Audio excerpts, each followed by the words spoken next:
बहुत सुंदर बेटी विवाह के गीत बा।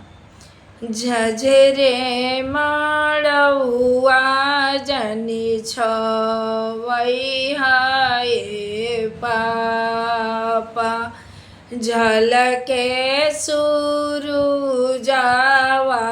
के जोत हो, झलके सूरुजावा के जोत हो।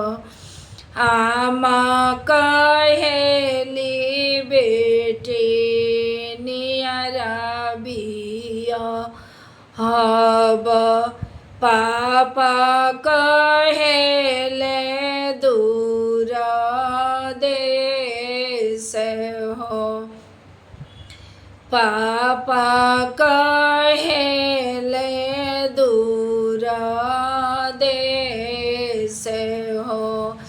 झझरे मड़ौआ जनी छवई हाय चाचा, झलके सूरुजावा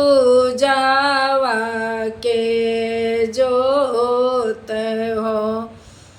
चाची कहेली हम नियरा बिया हब, चाचा कहेले दूर देश है।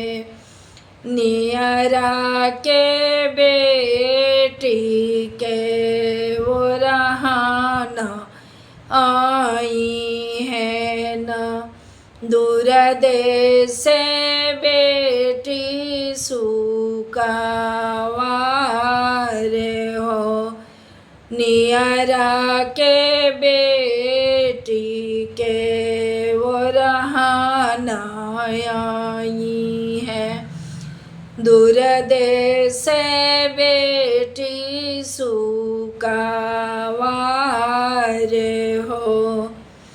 झझरे मड़ौआ जनी छवई हाय भैया,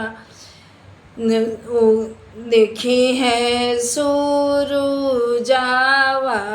के जोत हो। भाभी कहेली हम दूर देश बिया हब, भैया कहेले न